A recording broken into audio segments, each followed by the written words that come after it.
Now on Nova. Take a thrill ride into a world stranger than science fiction, where you play the game by breaking some rules, where a new view of the universe pushes you beyond the limits of your wildest imagination.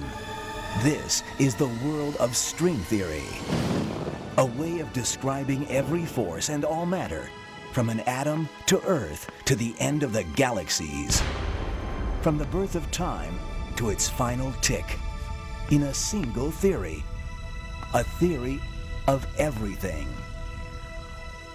Our guide to this brave new world is Brian Greene, the best-selling author and physicist. No matter how many times I come here, I never seem to get used to it.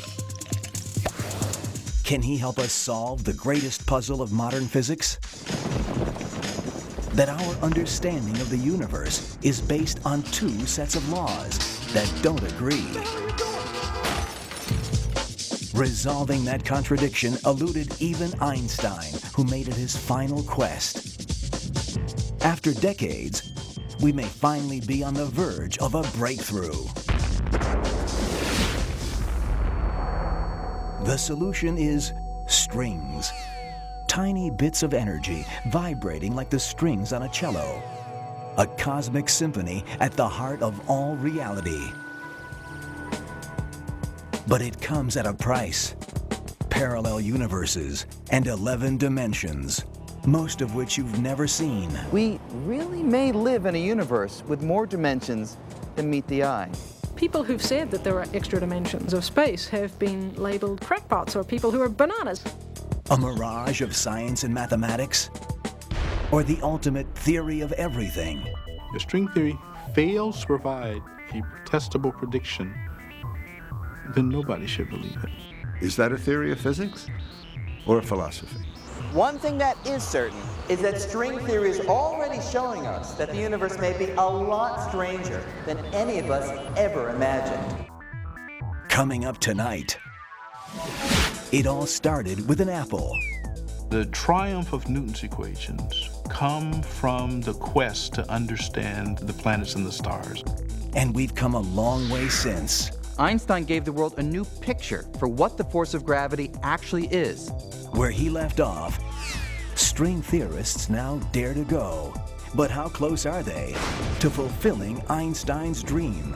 Watch The Elegant Universe right now.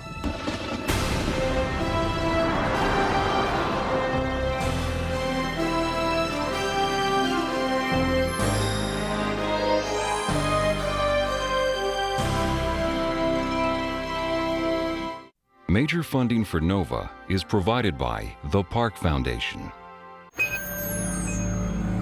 Science. It's given us the framework to help make wireless communications clear. Sprint is proud to support NOVA. We see an inventor. At Microsoft, your potential inspires us to create software that helps you reach it. Your potential, our passion.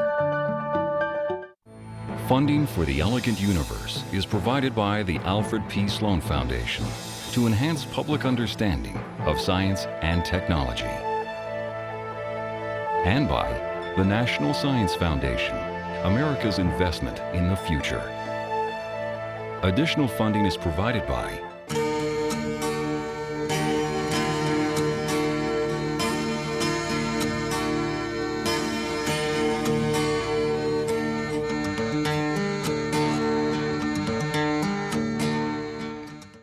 and by the George D. Smith Fund and the U.S. Department of Energy, fostering science and security. Major funding for NOVA is also provided by the Corporation for Public Broadcasting and viewers like you. Thank you.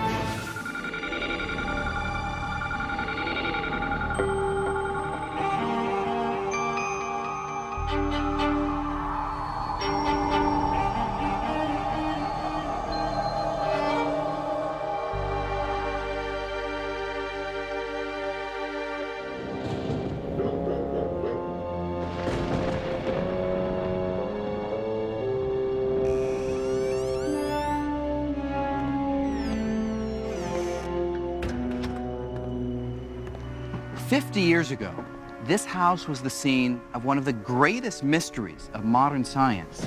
A mystery so profound that today, thousands of scientists on the cutting edge of physics are still trying to solve it.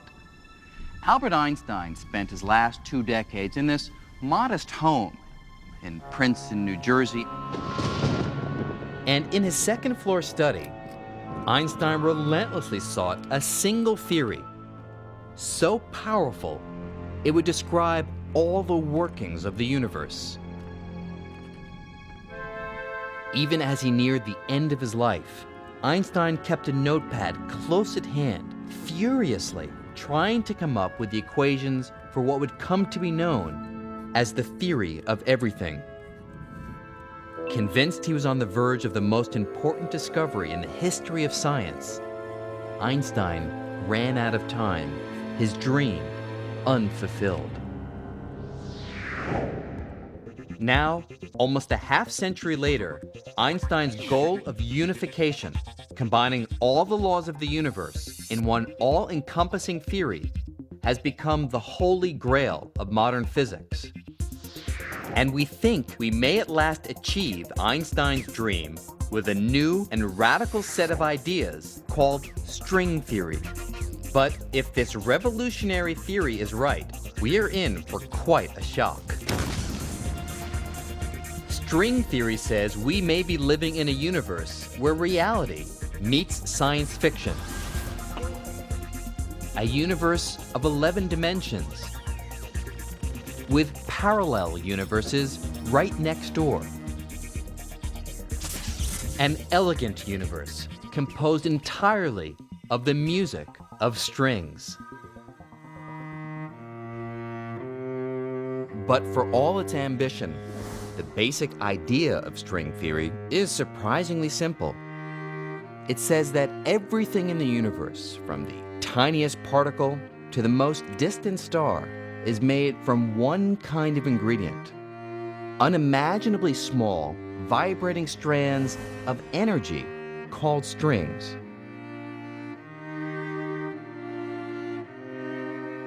Just as the strings of a cello can give rise to a rich variety of musical notes, the tiny strings in string theory vibrate in a multitude of different ways, making up all the constituents of nature.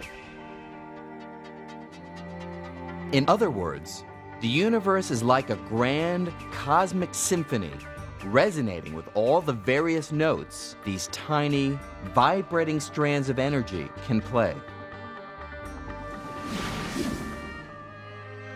String theory is still in its infancy, but it's already revealing a radically new picture of the universe, one that is both strange and beautiful.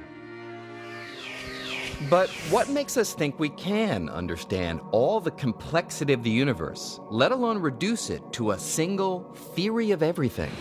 We have r mu nu minus a half g mu nu r, you remember how this goes, equals 8 pi g t mu nu. Comes from varying the Einstein-Hilbert action, we get the field equations, and this term, you remember what this is called? No, that's the scalar curvature. This is the Ricci tensor. Have you been studying this at all? No matter how hard you try, you can't teach physics to a dog. Their brains just aren't wired to grasp it. But what about us? How do we know that we're wired to comprehend the deepest laws of the universe? Well, physicists today are confident that we are. And we're picking up where Einstein left off in his quest for unification. Unification would be the formulation of a law that describes perhaps everything in the known universe from one single idea, one master equation.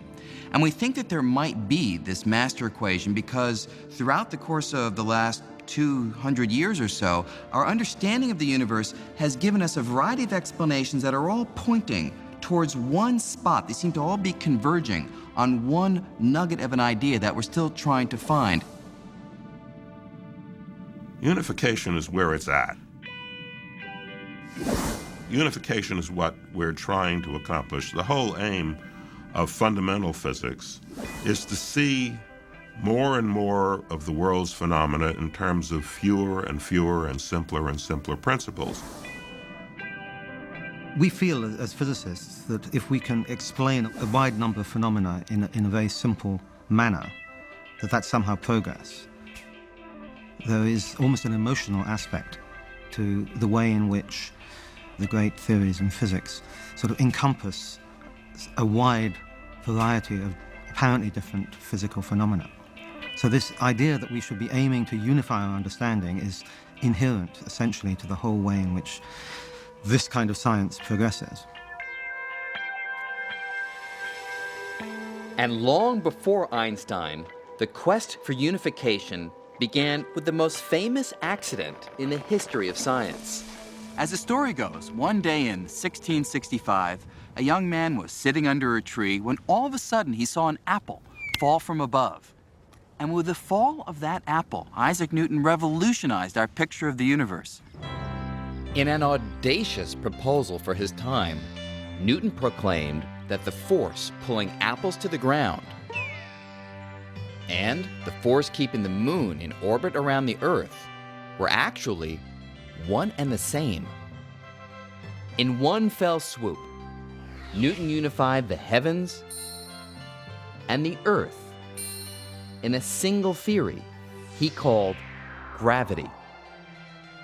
The unification of the celestial with the terrestrial, that the same laws that govern the planets in their motions govern the tides and the falling of fruit here on Earth. It was a fantastic unification of our picture of nature. Gravity was the first force to be understood scientifically, though 3 more would eventually follow. And although Newton discovered his law of gravity more than 300 years ago, his equations describing this force make such accurate predictions that we still make use of them today. In fact, scientists needed nothing more than Newton's equations to plot the course of a rocket that landed men on the moon. 11, this is Houston. Yet, there was a problem. While his laws described the strength of gravity with great accuracy, Newton was harboring an embarrassing secret. He had no idea how gravity actually works.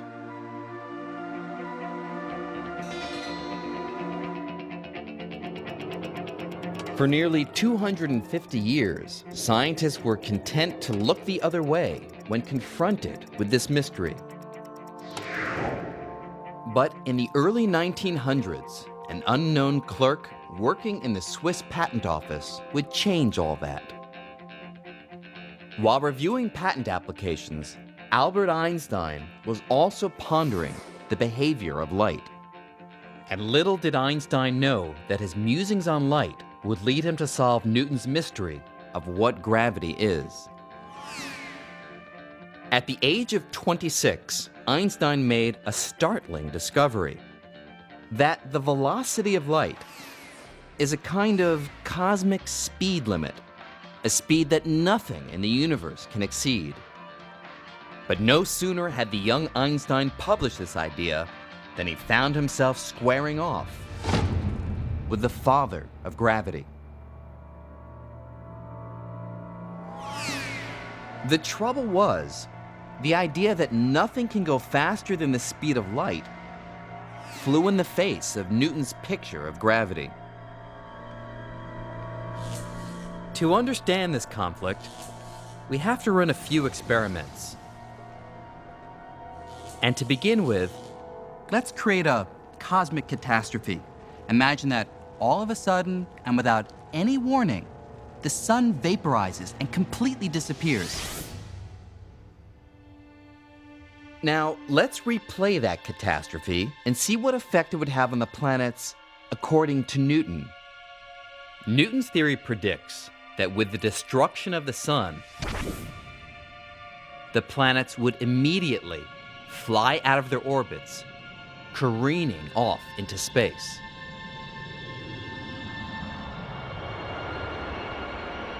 In other words, Newton thought that gravity was a force that acts instantaneously across any distance, and so we would immediately feel the effect of the sun's destruction. But Einstein saw a big problem with Newton's theory. A problem that arose from his work with light. Einstein knew light doesn't travel instantaneously. In fact, it takes 8 minutes for the sun's rays to travel the 93 million miles to the Earth. And since he had shown that nothing, not even gravity, can travel faster than light, how could the Earth be released from orbit before the darkness resulting from the sun's disappearance reached our eyes?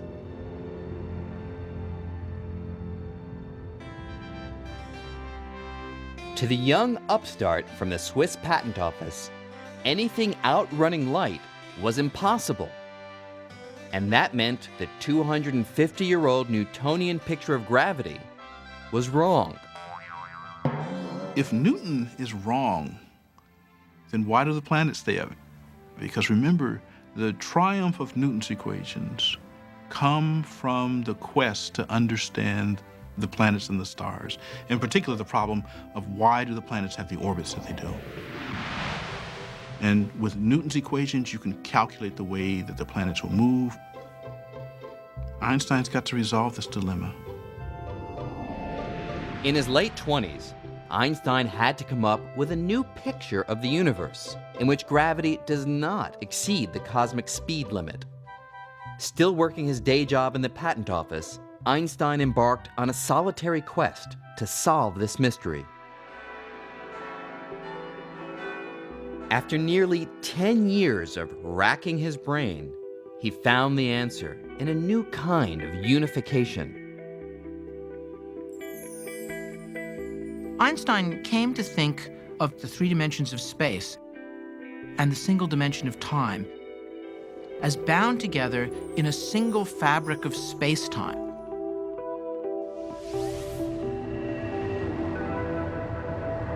It was his hope that by understanding the geometry of this 4-dimensional fabric of space-time, that he could simply talk about things moving along surfaces in this space-time fabric. Like the surface of a trampoline, this unified fabric is warped and stretched by heavy objects like planets and stars. And it's this warping or curving of space-time that creates what we feel as gravity. A planet like the Earth is kept in orbit not because the sun reaches out and instantaneously grabs hold of it, as in Newton's theory, but simply because it follows curves in the spatial fabric caused by the sun's presence. So, with this new understanding of gravity, let's rerun the cosmic catastrophe. Let's see what happens now if the sun disappears. The gravitational disturbance that results will form a wave that travels across the spatial fabric in much the same way that a pebble dropped into a pond makes ripples that travel across the surface of the water. So we wouldn't feel a change in our orbit around the sun until this wave reached the Earth. What's more, Einstein calculated that these ripples of gravity travel at exactly the speed of light. And so, with this new approach, Einstein resolved the conflict with Newton over how fast gravity travels. And more than that, Einstein gave the world a new picture for what the force of gravity actually is. It's warps and curves in the fabric of space and time. Einstein called this new picture of gravity general relativity. And within a few short years, Albert Einstein became a household name. Einstein was like a rock star in his day. He was one of the most widely known and recognizable figures alive. He and perhaps Charlie Chaplin were the reigning kings of the popular media. People followed his work, and they were anticipating because of this wonderful thing he had done with general relativity, this recasting the laws of gravity out of his head, there was the thought he could do it again, and people want to be in on that. Despite all that he had achieved, Einstein wasn't satisfied. He immediately set his sights on an even grander goal, the unification of his new picture of gravity with the only other force known at the time, electromagnetism. Now, electromagnetism is a force that had itself been unified only a few decades earlier. In the mid-1800s, electricity and magnetism were sparking scientists' interest. These two forces seemed to share a curious relationship that inventors like Samuel Morse were taking advantage of in newfangled devices such as the telegraph. An electrical pulse sent through a telegraph wire to a magnet thousands of miles away produced the familiar dots and dashes of Morse code that allowed messages to be transmitted across the continent in a fraction of a second. Although the telegraph was a sensation, the fundamental science driving it remained something of a mystery. But to a Scottish scientist named James Clerk Maxwell, the relationship between electricity and magnetism was so obvious in nature that it demanded unification. If you've ever been on top of a mountain during a thunderstorm, you'll get the idea of how electricity and magnetism are closely related. When a stream of electrically charged particles flows, like in a bolt of lightning, it creates a magnetic field, and you can see evidence of this on a compass.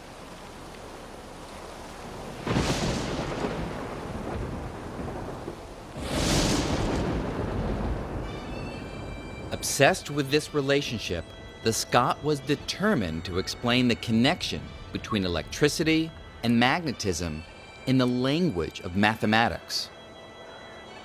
Casting new light on the subject, Maxwell devised a set of 4 elegant mathematical equations that unified electricity and magnetism in a single force called electromagnetism. And like Isaac Newton before him, Maxwell's unification took science a step closer to cracking the code of the universe. That was really the remarkable thing, that these different phenomena were really connected in this way.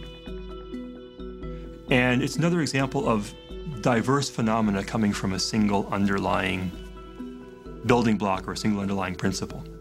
Imagine that everything that you can think of which has to do with electricity and magnetism can all be written in 4 very simple equations.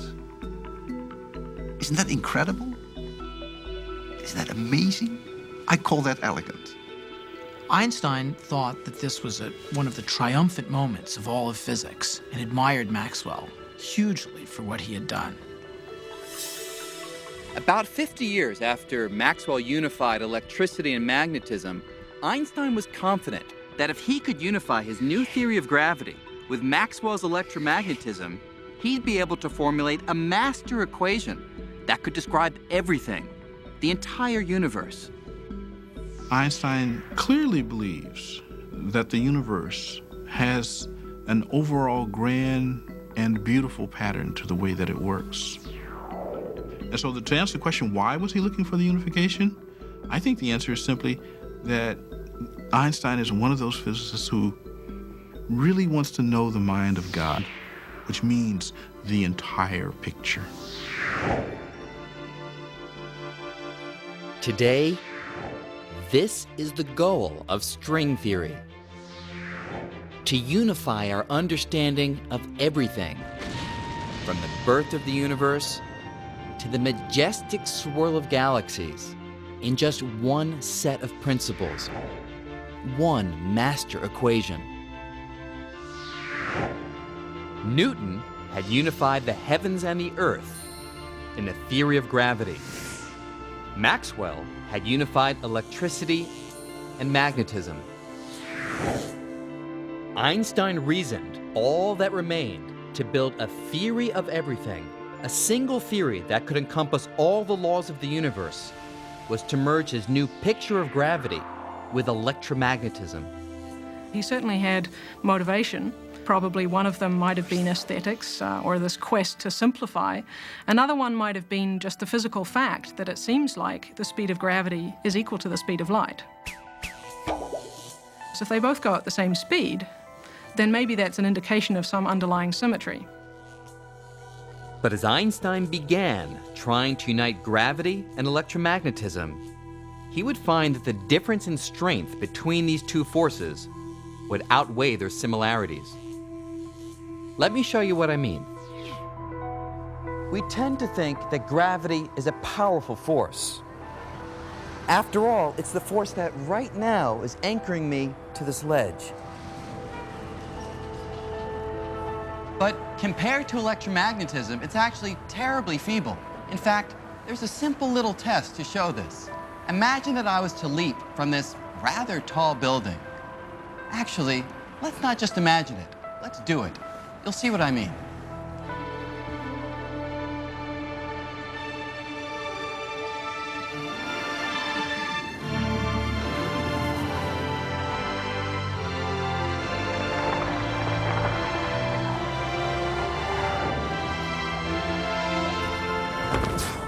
Now, of course, I really should have been flattened, but the important question is, what kept me from crashing through the sidewalk and hurtling right down to the center of the earth?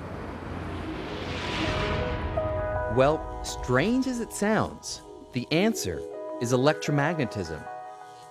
Everything we can see, from you and me to the sidewalk, is made of tiny bits of matter called atoms. And the outer shell of every atom contains a negative electrical charge. So when my atoms collide with the atoms in the cement, these electrical charges repel each other with such strength that just a little piece of sidewalk can resist the entire Earth's gravity and stop me from falling. In fact, the electromagnetic force is billions and billions of times stronger than gravity. That seems a little strange because gravity keeps our feet to the ground, it keeps the Earth going around the sun. But in actual fact, it manages to do that only because it acts on huge, enormous conglomerates of matter. You know, you, me, the Earth, the sun. But really at the level of individual atoms, gravity is a really incredibly feeble, tiny force.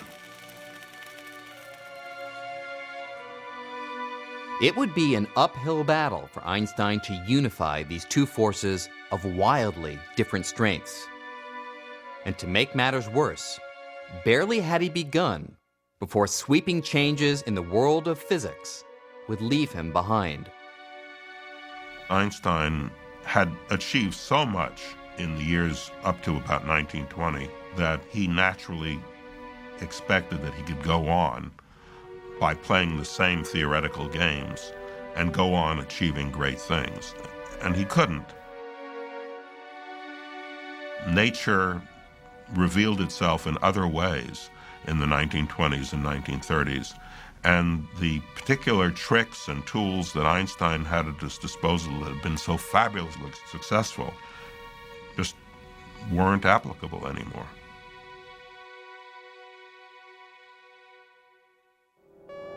You see, in the 1920s, a group of young scientists stole the spotlight from Einstein when they came up with an outlandish new way of thinking about physics. Their vision of the universe was so strange, it makes science fiction look tame, and it turned Einstein's quest for unification on its head.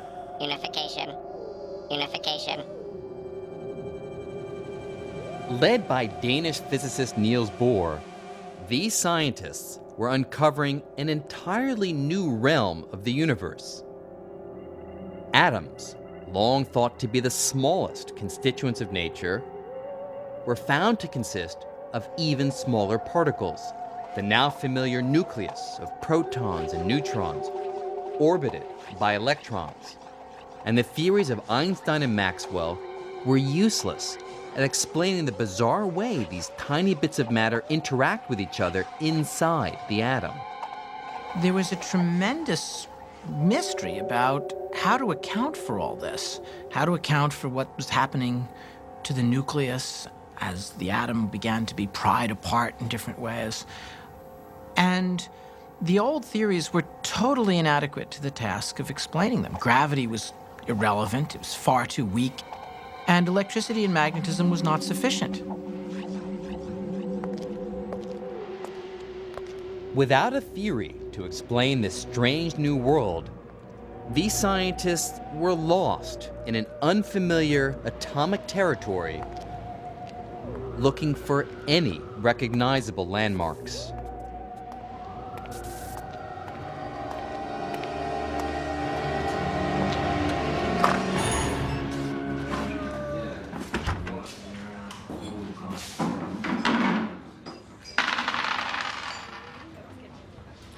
Then, in the late 1920s, all that changed.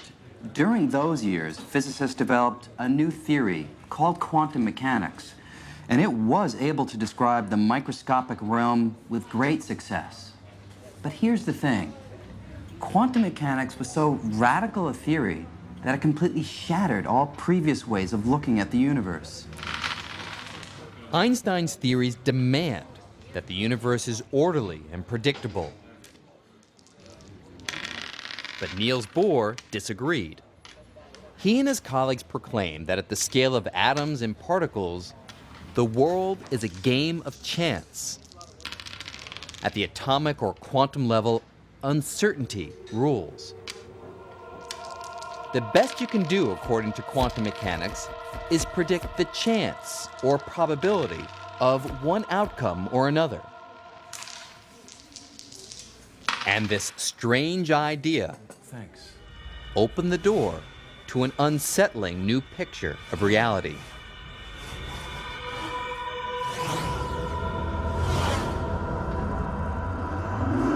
It was so unsettling that if the bizarre features of quantum mechanics were noticeable in our everyday world, like they are here in the Quantum Cafe, you might think you'd lost your mind. The laws in the quantum world are very different from the laws that we are used to. Our daily experiences are totally different from anything that you would see in the quantum world. The quantum world is crazy. It's probably the best way to put it. It's a crazy world. For nearly 80 years, quantum mechanics has successfully claimed that the strange and bizarre are typical of how our universe actually behaves on extremely small scales. At the scale of everyday life, we don't directly experience the weirdness of quantum mechanics. But here, in the Quantum Cafe, big, everyday things sometimes behave as if they were microscopically tiny. And no matter how many times I come here, I never seem to get used to it. I'll have an orange juice, please. I'll try. I'll try, she says. You see, they're not used to people placing definite orders here in the Quantum Cafe because here, everything is ruled by chance. While I'd like an orange juice, there's only a particular probability that I'll actually get one.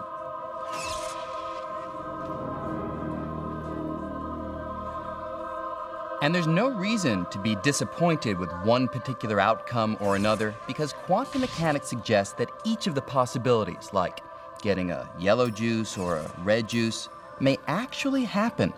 They just happen to happen in universes that are parallel to ours, universes that seem as real to their inhabitants as our universe seems to us. If there are 1,000 possibilities and quantum mechanics cannot with certainty say which of the 1,000 it will be, then all 1,000 will happen. Yeah, you can laugh at it and say, well, that has to be wrong. But there are so many other things in physics which at the time that people came up with had to be wrong, but it wasn't. You have to be a little careful, I think, before you say this is clearly wrong. And even in our own universe, quantum mechanics says there's a chance that things we'd ordinarily think of as impossible can actually happen.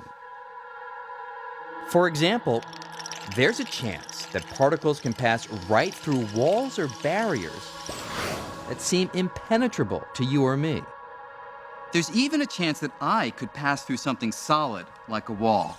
Now, quantum calculations do show that the probability for this to happen in the everyday world is so small that I'd need to continue walking into the wall for nearly an eternity before having a reasonable chance of succeeding. But here, these kind of things happen all the time. You have to learn to abandon those assumptions that you have about the world in order to understand quantum mechanics. In my gut, in my belly, do I feel like I have a deep intuitive understanding of quantum mechanics? No. And neither did Einstein. He never lost faith that the universe behaves in a certain and predictable way. The idea that all we can do is calculate the odds that things will turn out one way or another was something Einstein deeply resisted. Quantum mechanics says that you can't know for certain the outcome of any experiment. You can only assign a certain probability to the outcome of any experiment. And this Einstein disliked intensely. He used to say, God does not throw dice. Yet experiment after experiment showed Einstein was wrong, and that quantum mechanics really does describe how the world works at the subatomic level. So quantum mechanics is not a luxury, something that you can do without. I mean, why is water the way it is? Why does light go straight through water? Why is it transparent? Why are other things not transparent? How do molecules form? Why are they reacting the way they react? The moment that you want to understand anything at an atomic level, as non-intuitive as it is, at that moment you can only make progress with quantum mechanics. Quantum mechanics is fantastically accurate. There has never been a prediction of quantum mechanics that has contradicted an observation. Never. By the 1930s, Einstein's quest for unification was floundering, while quantum mechanics was unlocking the secrets of the atom. Scientists found that gravity and electromagnetism are not the only forces ruling the universe. Probing the structure of the atom, they discovered two more forces. One, dubbed the strong nuclear force, acts like a superglue, holding the nucleus of every atom together, binding protons to neutrons. And the other, called the weak nuclear force, allows neutrons to turn into protons, giving off radiation in the process. At the quantum level, the force we're most familiar with, gravity, was completely overshadowed by electromagnetism and these two new forces. Now, the strong and weak forces may seem obscure, but in one sense at least, we're all very much aware of their power. At 5:29 on the morning of July 16, 1945, that power was revealed by an act that would change the course of history. In the middle of the desert in New Mexico, at the top of a steel tower, about 100 feet above the top of this monument, the first atomic bomb was detonated. It was only about 5 feet across, but that bomb packed a punch equivalent to about 20,000 tons of TNT.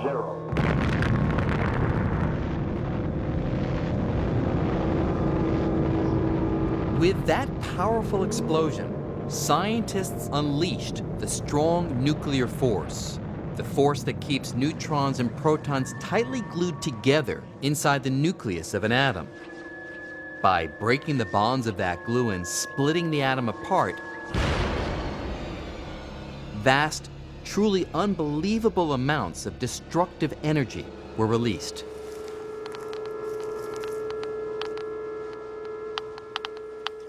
We can still detect remnants of that explosion through the other nuclear force, the weak nuclear force, because it's responsible for radioactivity. And today, more than 50 years later, the radiation levels around here are still about 10 times higher than normal.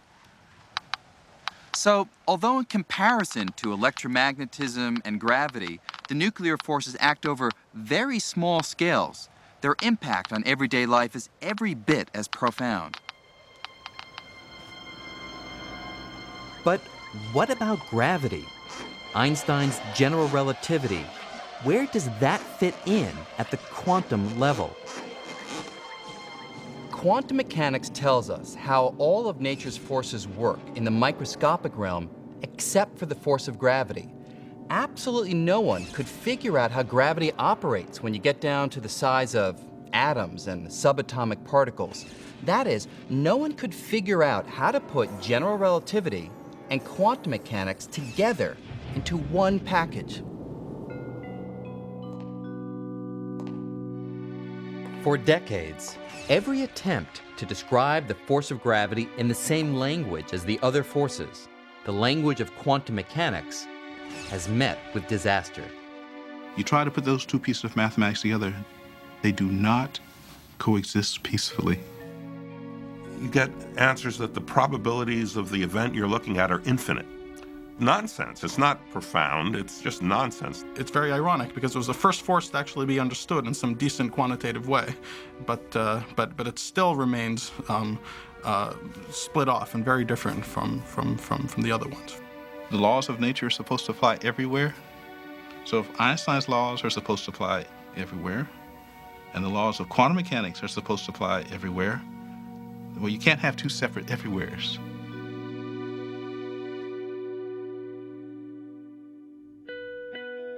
In 1933, after fleeing Nazi Germany, Einstein settled in Princeton, New Jersey.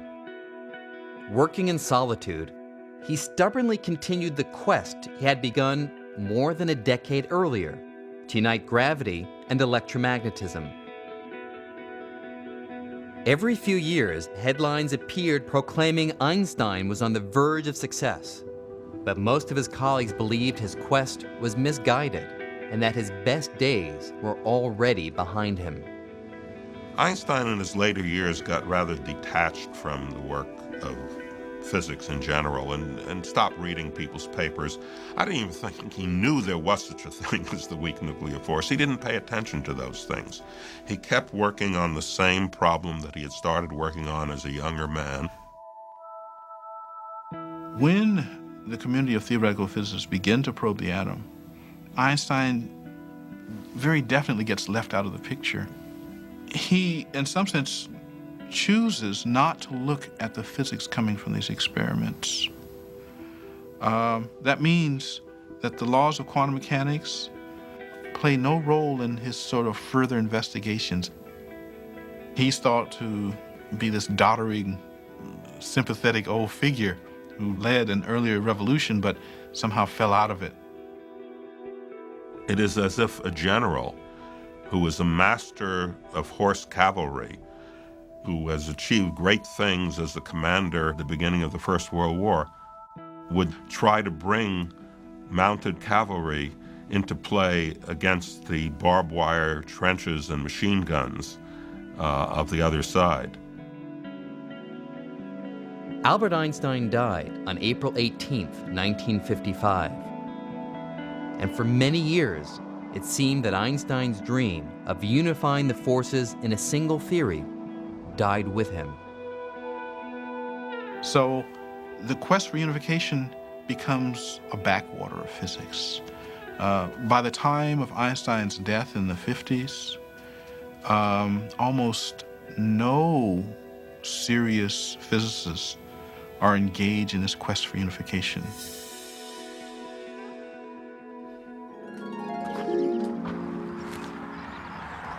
In the years since, physics split into two separate camps. One that uses general relativity to study big and heavy objects, things like stars, galaxies, and the universe as a whole. And another that uses quantum mechanics to study the tiniest of objects like atoms and particles. This has kind of been like having two families that just cannot get along and never talk to each other, living under the same roof. There just seemed to be no way to combine quantum mechanics and general relativity in a single theory that could describe the universe on all scales.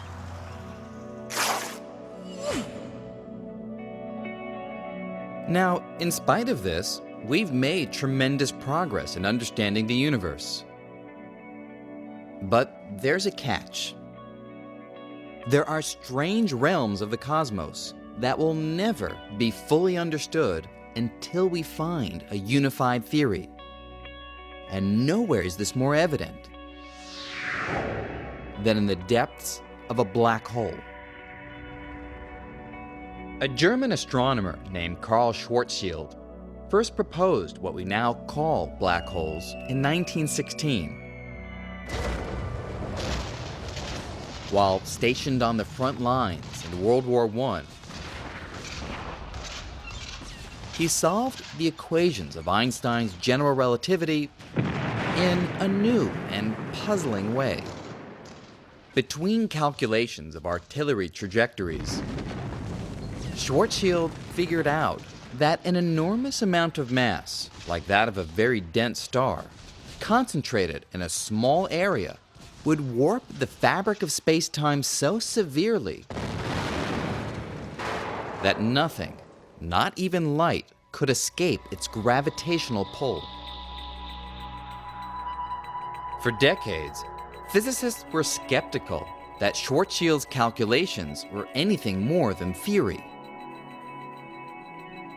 But today, satellite telescopes probing deep into space are discovering regions with enormous gravitational pull that most scientists believe are black holes. Schwarzschild's theory now seems to be reality.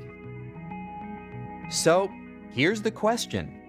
If you're trying to figure out what happens in the depths of a black hole, where an entire star is crushed to a tiny speck, do you use general relativity because the star is incredibly heavy, or quantum mechanics because it's incredibly tiny? Well, that's the problem. Since the center of a black hole is both tiny and heavy, you can't avoid using both theories at the same time. And when we try to put the two theories together in the realm of black holes, they conflict, it breaks down, they give nonsensical predictions, and the universe is not nonsensical, it's got to make sense. Quantum mechanics works really well for small things, and general relativity works really well for stars and galaxies. But the atoms, the small things, and the galaxies, they're part of the same universe. So there has to be some description that applies to everything. So we can't have one description for atoms and one for stars. Now, with string theory, we think we may have found a way to unite our theory of the large and our theory of the small and make sense of the universe at all scales and all places. Instead of a multitude of tiny particles, string theory proclaims that everything in the universe, all forces and all matter, is made of one single ingredient, tiny, vibrating strands of energy known as strings. A string can wiggle in many different ways, whereas of course a point can't. And the different ways in which the string wiggles represent the different kinds of elementary particles. It's like a violin string, and it can vibrate, just like violin strings can vibrate. Each note, if you like, describes a different particle. So it has incredible unification power. It unifies our understanding of all these different kinds of particles. So unity of the different forces and particles is achieved because they all come from different kinds of vibrations of the same basic string. It's a simple idea with far-reaching consequences. What string theory does is it holds out the promise that, look, we can really understand questions that you might not even have thought were scientific questions. Questions about how the universe began, why the universe is the way it is at the most fundamental level. The idea that a scientific theory that we already have in our hands could answer the most basic questions is extremely seductive. But this seductive new theory is also controversial. Strings, if they exist, are so small there's little hope of ever seeing one. String theory and string theorists do have a real problem. How do you actually test string theory? If you can't test it in the way that we test normal theories, it's not science, it's philosophy. And that's a real problem. If string theory fails to provide a testable prediction, then nobody should believe it. On the other hand, there's a kind of elegance to these things. And given the history of how theoretical physics has evolved thus far, it is totally conceivable that some, if not all, of these ideas will turn out to be correct. I think 100 years from now, this particular period when most of the brightest young theoretical physicists worked on string theory will be remembered as a heroic age when theorists tried and succeeded to develop a unified theory of all the phenomena of nature. On the other hand, it may be remembered as a tragic failure. My guess is that it'll be something like the former rather than the latter. But ask me 100 years from now, then I can tell you.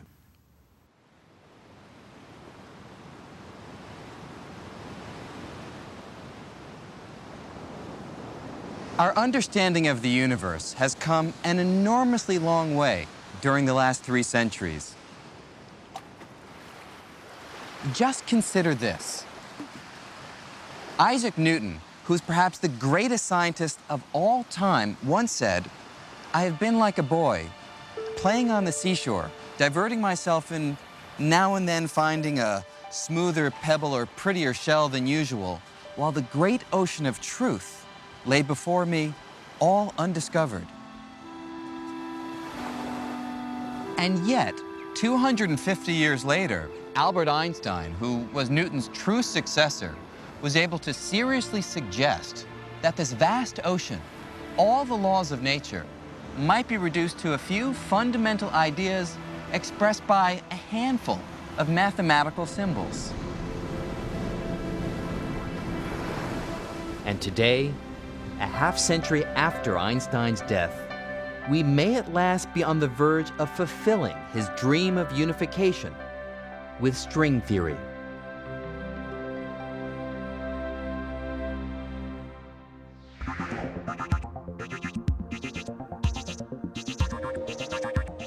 But where did this daring and strange new theory come from? How does string theory achieve the ultimate unification of the laws of the large and the laws of the small?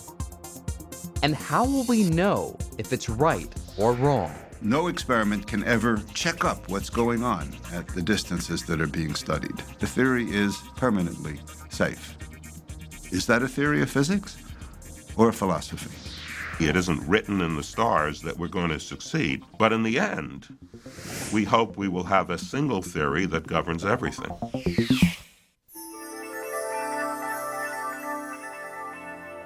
On NOVA's website, go behind the scenes with Brian Greene. Journey into the subatomic world. Play with strings. Picture other dimensions and much more. Find it on pbs.org.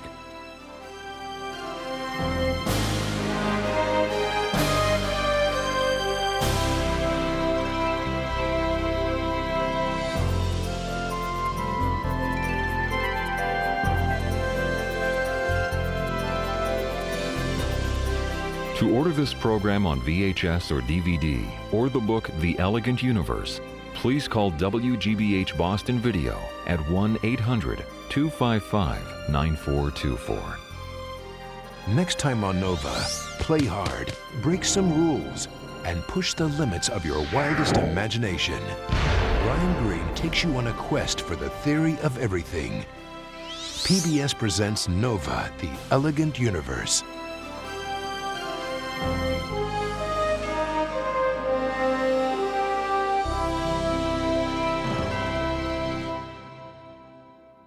Nova is a production of WGBH Boston. Major funding for Nova is provided by the Park Foundation.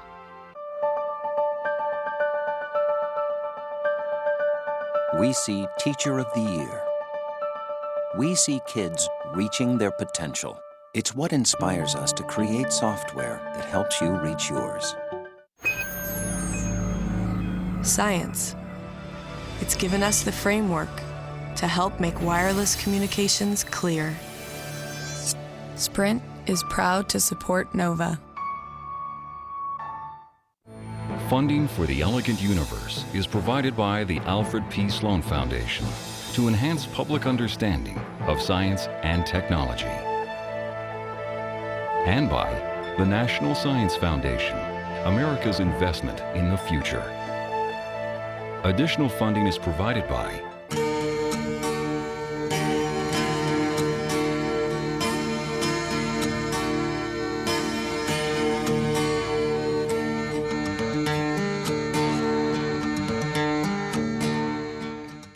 and by the George D. Smith Fund and the U.S. Department of Energy, fostering science and security. Major funding for NOVA is also provided by the Corporation for Public Broadcasting and viewers like you. Thank you. We are